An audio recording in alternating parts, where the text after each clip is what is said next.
Hello tout le monde, j'espère que vous allez bien. Aujourd'hui je vous retrouve sur ma chaîne pour une nouvelle vidéo. Petit disclaimer avant de commencer, oui je suis habillée, j'ai une robe ici. C'est une robe bustier donc voilà, on la voit pas à l'écran mais voilà.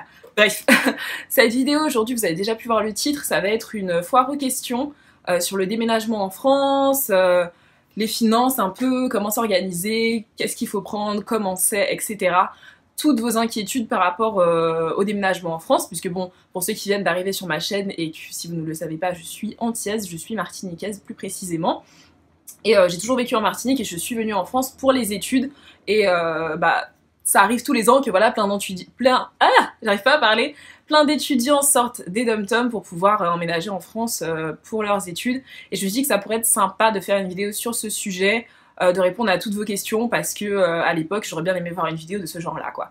Donc je vous ai posé des questions sur mes réseaux sociaux, sur Twitter, sur Instagram, ouais c'est ce que j'utilise le plus donc voilà Twitter et Instagram et j'ai reçu pas mal de questions donc je vais répondre à toutes celles que j'ai reçues en vidéo. S'il y en a d'autres n'hésitez pas à les mettre en commentaire ou à me les poser sur mes réseaux sociaux.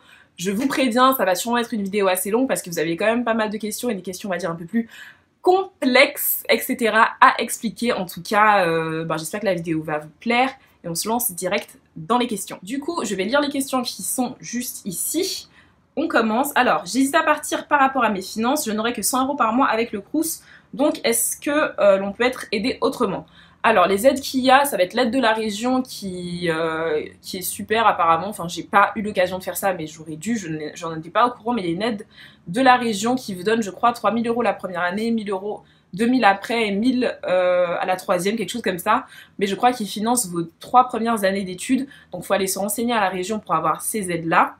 Je crois que c'est les seules aides. Et puis, ouais, le Crous, comme tu m'as déjà posé la question.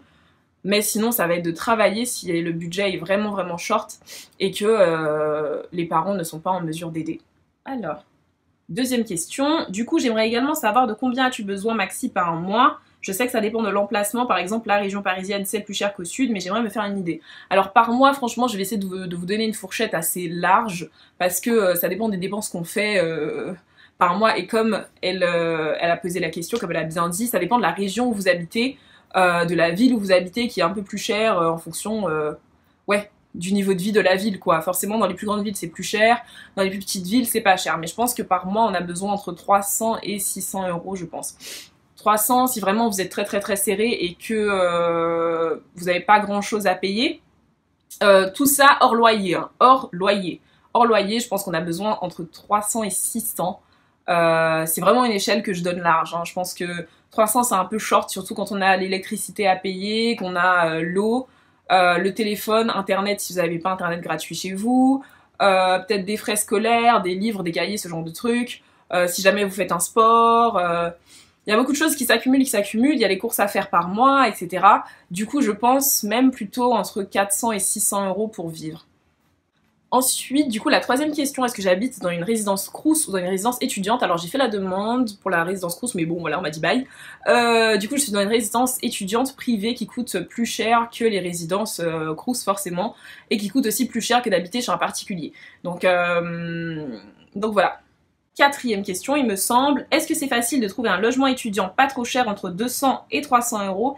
Est-ce que je pourrais préciser avec ce prix s'il y a la kitchenette dans le logement ou pas? Alors à 200-300 €, selon la ville, tu vas trouver un logement plutôt sans cuisine, enfin avec les cuisines peut-être et la salle de bain commune. J'ai pas mal d'amis qui vivent dans ce genre de résidence où t'as juste une chambre de 8 mètres carrés, peut-être t'as les toilettes pour toi et c'est pas sûr.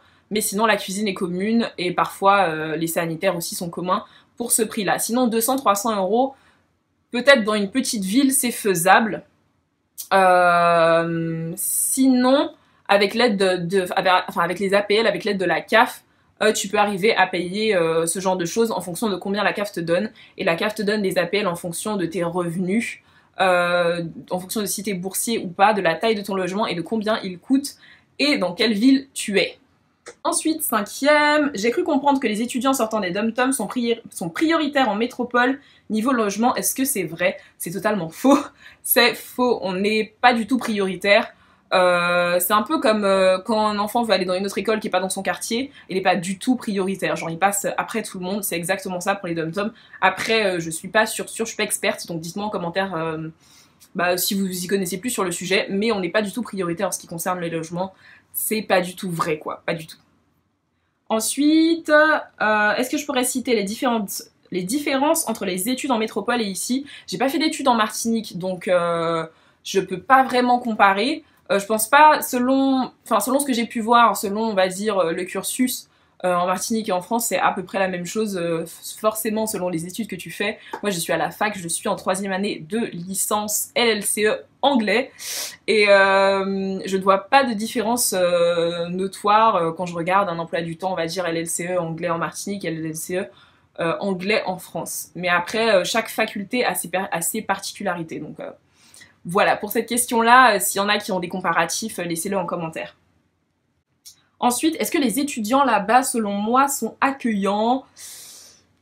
Je vais être honnête, d'accord? C'est mon expérience, les amis. Personne n'a la même expérience, ok? J'ai eu beaucoup de choses pour lesquelles, pour moi, j'ai juste été grave chanceuse, mais il y a aussi beaucoup de choses pour lesquelles j'étais grave malchanceuse. Non, les gens ne sont pas accueillants, d'accord? Ils sont pas accueillants, en tout cas pas à Lyon. Je ne trouve pas les gens spécialement accueillants, pas spécialement conviviaux. On va pas spécialement t'aider si t'es un peu perdu, quoi. Donc, ouais. Ensuite, on m'a demandé si j'ai des informations par rapport à la formation en apprentissage, si c'est un peu plus dur et facile de trouver un patron, et je n'ai pas du tout d'expérience dans ce domaine-ci. Du coup, je vous encourage, si vous en avez, à répondre en commentaire, s'il vous plaît. Aidez-nous, enfin, et autant qu'on s'aide tous entre nous. Donc, si vous avez des informations sur l'apprentissage, s'il vous plaît, mettez en commentaire pour pouvoir aider la jolie demoiselle qui a posé la question. Ensuite. Alors là, cette question, je l'ai eu quand même pas mal. Donc c'est, sommes-nous vraiment victimes des clichés sur les Antillais lorsqu'on emménage en métropole? Oui, oui, bien sûr, on est victime de clichés, c'est pas du tout faux. Ce que les gens disent, non, on est victime de clichés, t'arrives forcément, les gens sont en mode ah non, tu viens des Antilles, d'accord. Bon déjà ils savent pas où c'est sur une carte, mais à part ça, c'est souvent ah mais c'est la vie tranquille là-bas, les doigts en éventail. Ah mais tu devais pas trop te prendre la tête, ou ça doit changer, ici c'est un peu plus rapide, enfin voilà quoi. Ou oh là là, les Antilles ceci, les Antilles cela, enfin oui forcément tu seras victime de clichés, enfin vous serez victime de clichés. Après ça dépend un peu de la vie, de l'environnement des gens. Il y a, j'ai des amis qui ont jamais eu des expériences on va dire racistes ou de gens avec des clichés, mais voilà, il y en a quand même qui, oui, j'ai répondu à la question. Ensuite, une question d'une amie. Mieux vaut économiser pour la Caribbean Pie ou le carnaval de Montpellier? Ça dépend, j'ai envie de te dire, de si t'aimes beaucoup faire la fête ou pas, d'accord? Si ton degré de faire la fête est très haut ou pas. Personnellement, j'économise pour le carnaval de Montpellier parce que la Caribbean Pie ne m'a jamais vraiment attirée. Ensuite, peut-être qu'un jour j'irai sûrement, mais ça m'a jamais vraiment attirée, donc voilà. Mais si tu aimes vraiment beaucoup faire la fête, autant économiser pour les deux si possible, ou entre les deux, si t'aimes vraiment beaucoup faire la fête, autant économiser pour la Caribbean Pie. Voilà, je pense avoir répondu à la question chaleur. Ensuite, j'ai eu beaucoup aussi ce genre de questions, donc les risques et les bons côtés de la colocation ou de vivre en couple. Bah ouais, tout simplement les risques de la colocation, les bons côtés, les mauvais côtés, ou tout simplement les bons et mauvais côtés de vivre en couple. Alors je ne vis pas en couple en vrai les amis, je pense que tout le monde pense que c'est le cas mais c'est faux. Mais je pense quand même être assez à même de vous répondre, et les bons côtés de vivre en couple ou en colocation, c'est clairement l'argent, d'accord? C'est l'argent. Je pense que le seul bon côté que je vois personnellement à la colocation, c'est l'argent. Parce que forcément, le loyer est coupé en deux, les dépenses, que ce soit... Bon, après, la lessive n'est pas forcément coupée en deux, mais bon, voilà. C'est souvent le loyer, on a un plus grand espace pour moins cher. Franchement, le loyer, quoi. Enfin, ouais, les dépenses, les courses, etc.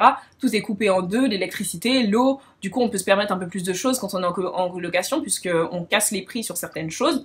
Donc ça, c'est vraiment pas mal pour ceux... Excusez-moi, je suis en train de crever de chaud. Pour ceux qui ont peu de moyens, je vous conseille vraiment la colocation. Après, ce qui est sympa aussi, c'est que c'est plus facile de s'intégrer quand on est en colocation, puisque bon, on vit déjà avec quelqu'un, on rencontre les amis d'un tel, un tel, un tel. On n'est jamais seul. Pour les gens qui n'ont jamais vécu seuls et qui sont pas prêts peut-être à l'indépendance, la colocation, ça peut être sympa.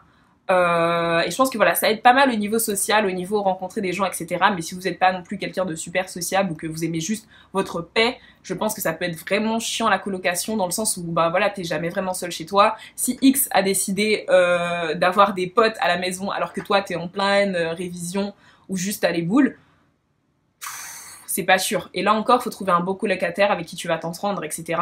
Je déconseille fortement la colocation entre amis. Je pense que ça ne marche pas et que au cas où ça ne marche pas, ça peut tout simplement briser une amitié. Pareil pour le couple, surtout si vous avez jamais vécu ensemble et que vous venez en France pour direct, on va dire, plonger, habiter ensemble, je ne conseille pas du tout. Pour moi, ça peut vite gâcher un couple. Et de même manière que briser les amitiés, briser un couple, la colocation en couple, c'est compliqué, c'est pas de tout repos, quoi. En plus, imagine, ce que je ne vous souhaite pas, vous casser avec votre B, d'accord? Et t'es là, et t'as quand même le bail qui doit durer 1 an, comment tu fais?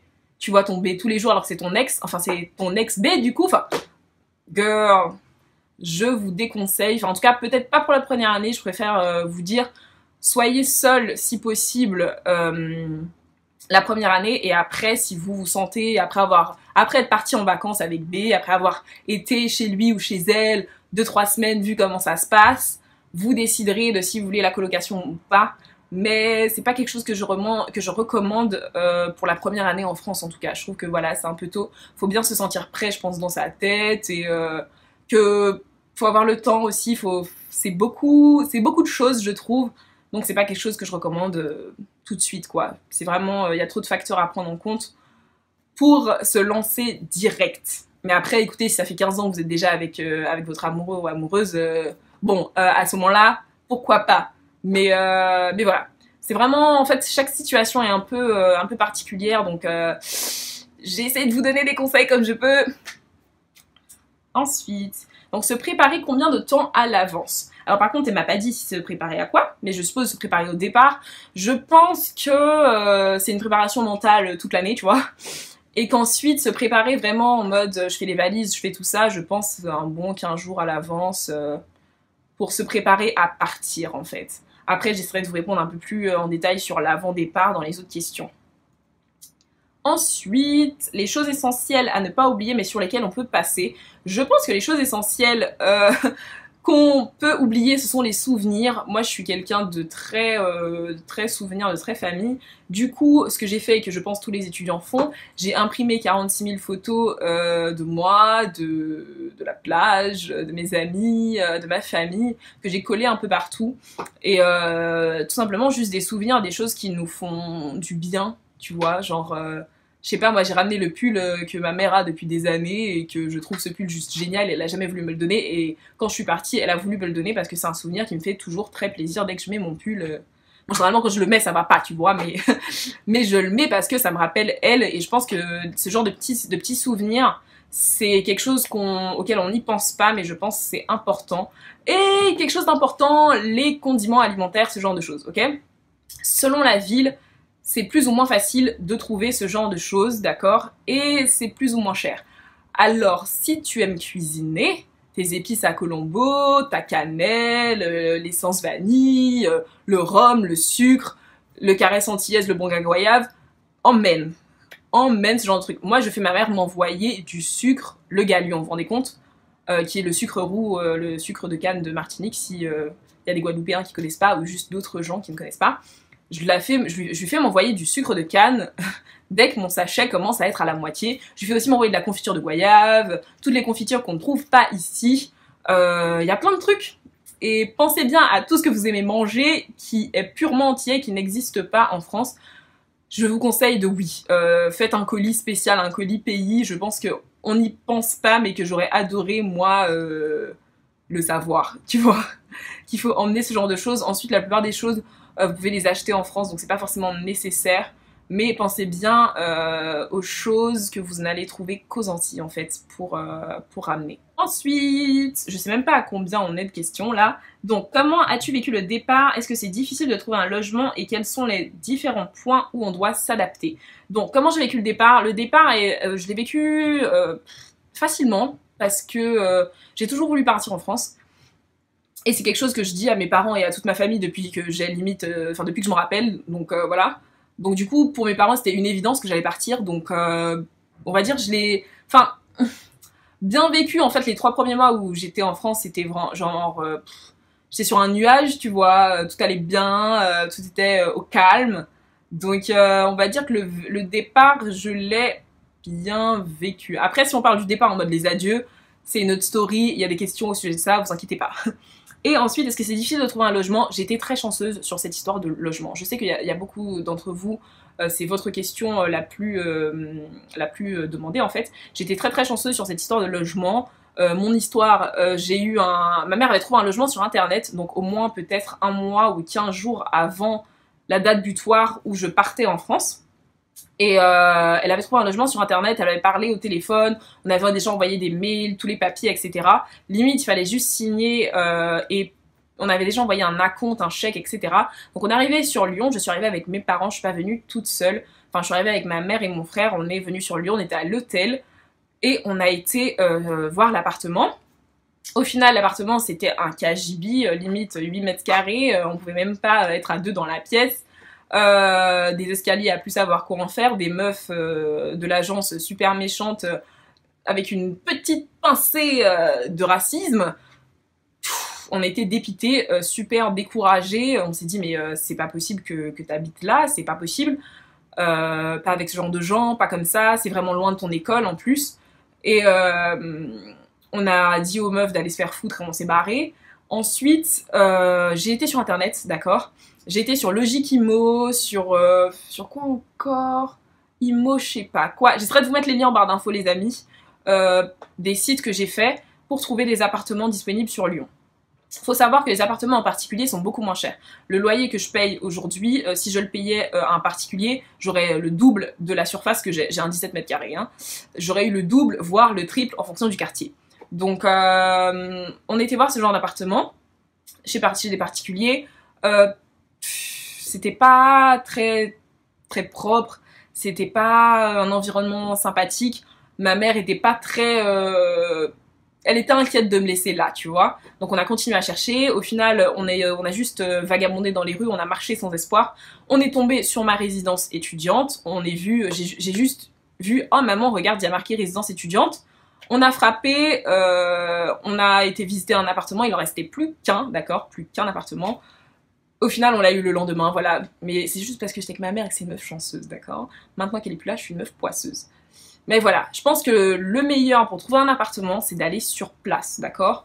C'est chiant et c'est compliqué parce que si t'arrives dans une nouvelle ville, forcément t'as pas de logement. On était resté à l'hôtel, on a dû prolonger l'hôtel, ça fait super cher. Mais je pense que sur place, c'est vraiment... S'il y a quelqu'un qui peut aller voir pour vous sur place, en tout cas, c'est vraiment plus pratique. Vous avez vraiment un contact, vous voyez vraiment l'appartement, ce qui cloche, ce qui ne cloche pas. Sinon, si vous n'avez pas envie d'aller voir sur place ou si vous ne pouvez pas, je vous recommande les résidences étudiantes comme la mienne, privée, déjà meublée. Donc oui, pour ceux qui se demandaient d'ailleurs, ma résidence était déjà meublée. J'ai ma cuisine, ma salle de bain, je ne partage rien. Et c'est pas toute charge comprise, je paye l'électricité. Et internet est compris, mais à un moment, internet buguait, j'ai dû payer mon internet, bref. C'est une longue histoire. Et du coup, je vous conseille vraiment ce genre de résidence. Sinon, de particulier à particulier, il faut aller voir sur place. Si vous êtes dans une résidence du style, il y a quoi, enfin, Next City, Cardinal ou ceci, cela, vous pouvez avoir confiance, je trouve. Je suis dans une résidence, voilà, en chaîne, j'ai envie de dire, et je trouve ça top. Mais si vous êtes chez un particulier ou en colocation, c'est mieux d'aller voir sur place, malheureusement. Ensuite, j'ai pris du temps à répondre à cette question. Putain, je meurs de chaud. Ah, bref, quels sont les différents points où on doit s'adapter? Je pense qu'on doit s'adapter surtout à l'environnement et à la fac ou la prépa ou bon, peu importe ce que vous venez faire. Je pense que c'est surtout ça, l'environnement qui change. Mais sinon, l'adaptation est pas si compliquée que ça, quoi. Ensuite, question intéressante, est-ce que la vie... Oups, merde, mon ordi s'est éteint, je suis désolée, putain.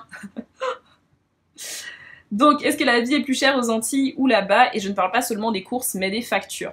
Alors, les factures d'électricité sont peut-être plus élevées en France parce que on paye le chauffage pratiquement les 3 quarts de l'année, j'ai envie de te dire. On paye le chauffage. L'eau, je ne paye pas l'eau, donc je ne sais sympa pour l'eau. Sinon, en termes de courses, c'est beaucoup moins cher en France, forcément. En termes de vêtements, tout est moins cher en France, sauf l'essence, si vous avez une voiture, et peut-être l'électricité. Mais sinon, tout est moins cher en France, clairement. Ensuite, là, on a pas mal de questions intéressantes. Donc, comment j'ai géré le coup de blues parce que ça me fait super peur, car je suis très famille. Rien que le fait de l'étape de l'aéroport me fait flipper. Donc, comment j'ai géré les coups de blues? Alors, comme on vient de me poser la question, je suis aussi quelqu'un de très famille. C'est vraiment toute ma vie. Ma mère, c'est ma meilleure amie. Mon frère, c'est comme si c'est moi qui l'avais accouché, d'accord? La seule personne avec qui je suis un peu pudique, c'est mon père, mais bon, voilà, c'est aussi l'homme de ma vie. Donc, le coup de blues, j'en ai eu très souvent.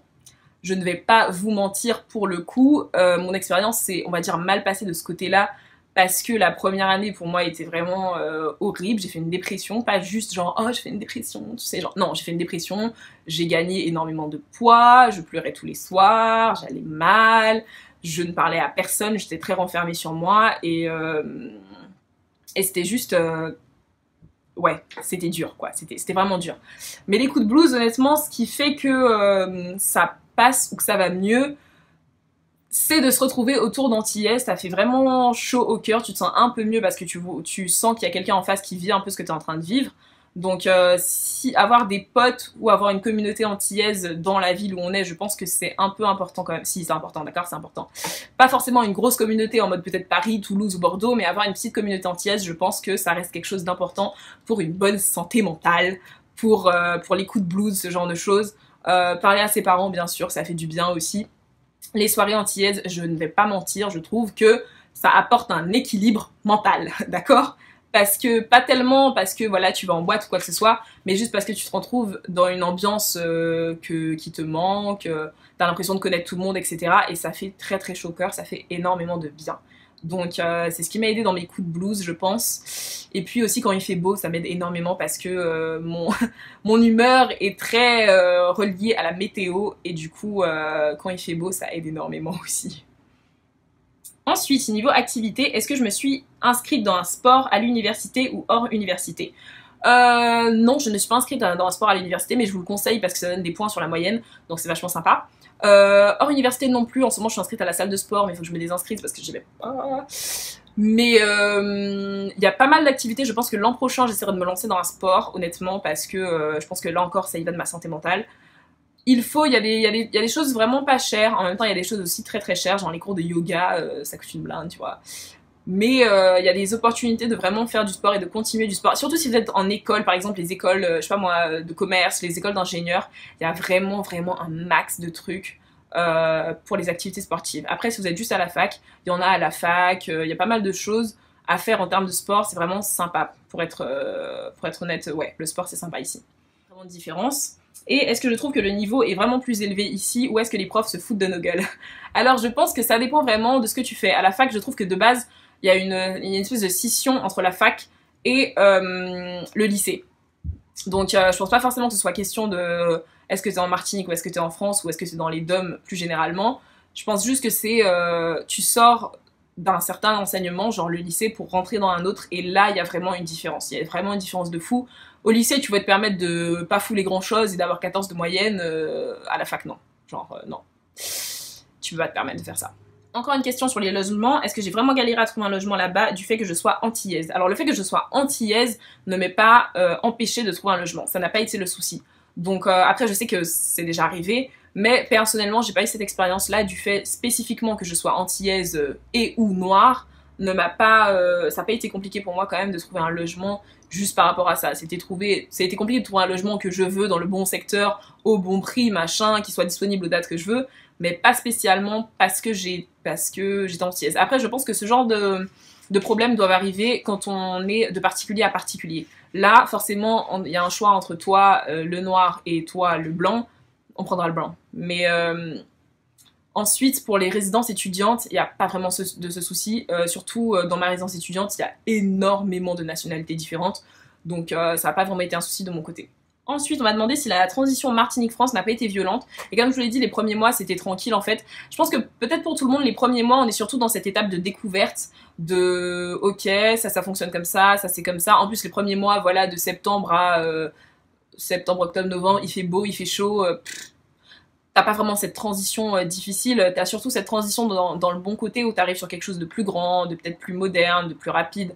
T'es tellement dans l'apprentissage que c'est une très bonne expérience la transition. Après, quand t'arrives vers décembre, etc., etc., tu commences à te rendre compte des bons côtés. Tu vois, c'est un peu comme avec un mec ou une meuf. T'es là les premiers jours, c'est l'homme parfait, la femme parfaite. Après 2-3 mois, tu te dis ah, je sais pas, il mange comme un porc. Il répond pas à mes messages, tu vois.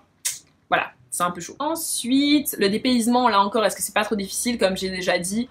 Le dépaysement à proprement parler, oui, en fait, non, enfin, c'est compliqué, mais je pense que ce qui est un peu genre wow, c'est quand t'arrives et que tu te rends compte, par exemple à la rentrée, que t'as 3 noirs dans une classe de 50 personnes, genre, et t'as 2 noirs, c'est des Africains, et t'as toi, tu vois, genre...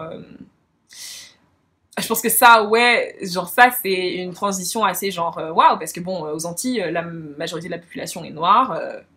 Voilà, t'arrives, t'es en mode, tu sens vraiment que tu es une minorité. Je pense que ça c'est un peu une transition genre, c'est un peu dépaysant, tu vois. Je pense que faire les choses indépendantes, enfin indépendamment, genre faire les choses toute seule, tu vois, aller faire ses courses, aller faire la lessive, faire à manger.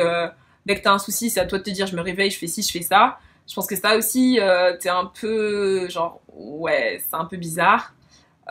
Sinon, je pense que ouais, c'est ouais, voilà.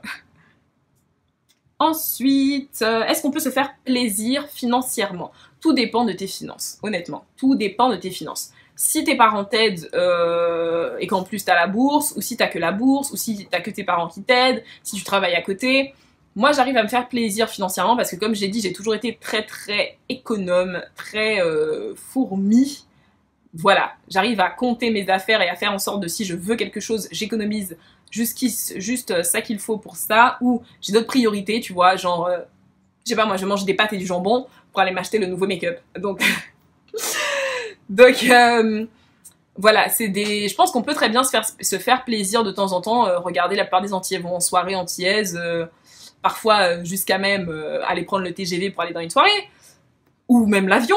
Bref, donc à ce moment-là, c'est possible de se faire plaisir, oui. Il suffit très bien de juste savoir gérer ses finances et tout dépend de ton budget. Mais oui, je pense que c'est entièrement possible et surtout nécessaire.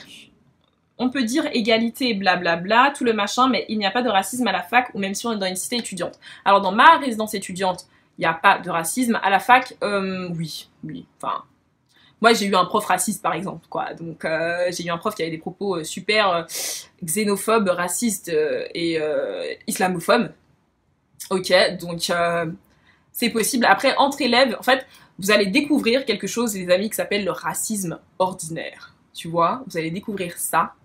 Et ça, c'est chaud. Les petits clichés, les petites remarques en mode ah tiens, il y a Beyoncé à la télé, vas-y, danse. Tu vois, les petits trucs, ce genre de choses. Ouais, vous allez découvrir le racisme ordinaire. Et c'est toutes ces petites remarques à la con, tous ces petits trucs en mode ouais, je suis antillaise. Ah, mais mon cousin est guadeloupéen, tu le connais pas? Est-ce que je te demande si tu connais tous les blancs sur la planète? Enfin, voilà quoi. Enfin, vous allez voir. Comme j'ai dit, c'est le racisme ordinaire, c'est pas tant, on va dire, il y a du racisme brut, hein, je vais pas vous mentir. Après, tu croises pas non plus des racistes tous les jours, quoi. Mais oui, ça existe. C'est pas parce qu'on est en 2017 que ça n'existe plus, que c'est fini, blablabla. Non, vous allez sûrement en faire l'expérience tout au long de votre séjour, si je puis dire, en France. On continue pour les questions. Alors je suis quand même grave désolée du fait que la vidéo soit super méga giga longue parce que je viens de faire une pause pour aller boire de l'eau et je me rends compte de combien de temps, enfin désolée, ok? Je voulais juste vous aider les amis. Alors avec quelle compagnie je suis partie? Je suis partie avec Air Caraïbes, je suis partie en famille avec ma mère et mon frère. À quelle période? Je suis partie mi-août. Arrivée dans l'avion, est-ce que j'ai eu des regrets ou est-ce que j'ai eu juste plus envie de partir? Non, pas du tout. Mais j'ai eu... Non, j'ai pas eu de regrets dans l'avion. Je pense que les regrets un peu... Enfin, pas... Non, j'ai pas eu de regrets d'être partie, mais j'ai eu mal d'être partie, en fait. Je regrette pas d'être là, mais ça fait mal d'être là. Je sais pas si je m'exprime, si c'est même compréhensible. J'ai pas du tout regretté d'être partie, mais ça fait vraiment très très mal d'être partie en fait. C'est juste ça. Vous me direz si je m'exprime bien. Pour les démarches, pour les APL à la CAF, c'est assez rapide, c'est entre 1 mois ou 2 mois, enfin ouais, 1, 2, 3 mois peut-être pour recevoir le premier versement des APL. Il suffit de remplir un dossier sur internet, ensuite d'aller à sa CAF et de le donner ou de faire encore, d'avoir un rendez-vous, je crois, quelque chose comme ça, et après on attend de recevoir. C'était un peu chiant d'attendre le premier virement des APL, mais c'est quand même un procédé, je trouve, qui va vite, surtout que bon, une fois que c'est fait, c'est fait. Et après, t'es tranquille pour tout le long que t'habites dans l'appart où t'habites. Est-ce que mon logement est proche de la fac et comment gérer les transports? Mon logement est à 25 minutes du campus hors Lyon, donc en banlieue, et à 10 minutes du campus dans Lyon. Alors il faut mieux avoir ton appartement pas loin de ton campus, à part si ton campus est en banlieue. Si ton campus est hors de la ville, je te conseille pas d'habiter là. C'est mieux de vivre dans la ville. De vivre Lyon intramuros, Bordeaux intramuros, bon, peu importe. Si ton campus est hors ville, je te conseille d'habiter dans la ville, à part si tu veux vraiment casser les coûts au maximum au niveau money. Là, tu peux habiter près de ta fac. Mais si tu veux avoir une vie un peu plus easy, tout ça, vaut mieux habiter dans la ville et être un peu plus loin de son campus. J'aurais dit 30 minutes du campus, ça va. Un peu plus de 30 minutes, ça commence à devenir vraiment très lourd. D'accord? Donc, essaie de préconiser 30 minutes de transport. Les transports, faut les prendre avant pour savoir combien de temps ça va prendre. Mais généralement, c'est assez rapide entre le métro, le tram, les bus, tout ça. Ça passe. Ça passe au calme. J'ai géré le changement de saison au niveau vêtements. Est-ce que j'ai des magasins à conseiller? Je vous mettrai les magasins et les sites internet en barre d'infos. Mais j'étais partie aux États-Unis avant de partir en France. Du coup, j'ai juste acheté des vêtements d'hiver là-bas. Mais c'est des choses à faire petit à petit en fait. Pendant les soldes, tu vas pouvoir t'acheter plus de vêtements, etc. Faut commencer à faire sa garde-robe petit à petit. T'inquiète pas, tu peux ramener tes débardeurs parce que ça aide à mettre sous les pulls l'hiver en fait, c'est quand même important. Donc c'est vraiment quelque chose qui se fait petit à petit, dès que tu as les moyens. Moi peut-être je dépensais pas pendant 2-3 mois et ensuite je faisais une grosse commande de vêtements parce que voilà, la saison allait arriver, commençait à faire un petit peu plus froid ou un petit peu plus frais. Donc c'est ce que je faisais, j'économisais et après je faisais peut-être une grosse commande de 75 €, peut-être 100 € de vêtements pour être sûr que j'ai tout ce qu'il me faut. Niveau communication, quel opérateur j'ai choisi, lequel est le mieux, est-ce que je garde mon numéro de Martinique ou est-ce que j'en ai juste pris un en arrivant. J'ai pas du tout gardé mon numéro de Martinique, ça n'avait aucun intérêt. J'ai juste pris un numéro forcément quand je suis arrivée en France. Je suis chez BNU de chez Bouygues Télécom. Pourquoi? Parce que les entiers que je connaissais étaient là. Que Bouygues a l'un des meilleurs réseaux en France, donc voilà, tranquille. Et qu'en plus le forfait est à 19,99 €. Appel illimité, SMS aussi vers les dom-tom, etc. Tranquillou. Je sais plus combien de gigas j'ai d'internet, mais je suis jamais en débit réduit. Donc voilà, BNU. Alors, est-ce que j'ai eu un job à côté de mes études? Non, c'est pas forcément quelque chose que je recommande à part si c'est indispensable. Parce que les études c'est vraiment compliqué. Plus avoir un job, je pense que ça a l'air invivable, je pense essayer de le faire. Mais ça a l'air super compliqué. Donc non, je n'avais pas de job. Est-ce que j'étais indépendante à tout le niveau, surtout financier? Non, enfin non, je suis pas du tout indépendante au niveau financier, ce sont mes parents qui financent et qui m'aident et à moins de travailler 25 heures par semaine, je vois pas comment c'est faisable. Enfin, ouais, j'espère, il vaut mieux avoir de l'aide de ses parents si c'est possible. Si c'est pas possible, il faudra se trouver un travail, essayer de demander les aides de la région, le Crous, etc. Parce que sans les parents, je sais vraiment pas comment tout ça est faisable. Combien je dépensais environ pour tout, billets d'avion, logement, caution, frais de transport, changement téléphonique, facilement plus de 1 000 € puisque tu as le loyer, tu as la caution, tu as le billet d'avion pour venir ici, les frais annexes, commencer à acheter des petits trucs pour la maison, pour meubler un peu. Donc facilement plus de 1 000 €, peut-être plus de, je sais pas, 1 500, peut-être 2 000 €. Il y avait les frais en train en plus, quand t'avais pas encore la carte jeune. Et de toute façon, la carte jeune pour un Lyon-Paris, ça change pas grand-chose. Donc c'est une belle somme. C'est vraiment une très belle somme pour pouvoir emménager. Ensuite, comment se passe la fac au niveau des cours? On est noté 2 fois, 2 fois par semestre, partiel de mi-semestre, partiel de fin de semestre. Donc on a 2 notes et ça fait la moyenne du semestre. Les cours magistraux dans les grands amphithéâtres, le prof Bablat, tu écoutes, tu notes. Les cours TD, donc travaux dirigés, il me semble que c'est ce que ça veut dire TD, c'est un cours normal comme au lycée. Et voilà, tu suis, il n'y a pas vraiment de trucs de ouf.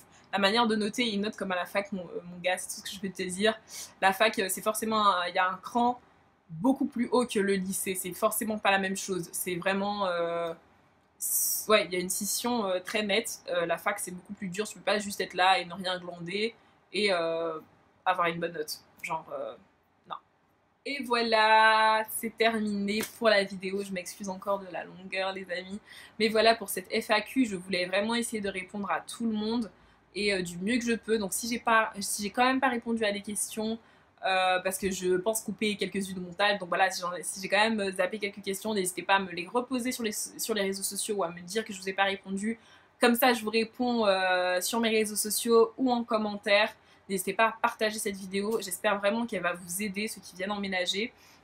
Et n'hésitez pas à surtout partager votre expérience. Dites-moi ce que vous faites l'an prochain, dans quelle ville, quelle étude et ça. Je suis vachement curieuse de le savoir.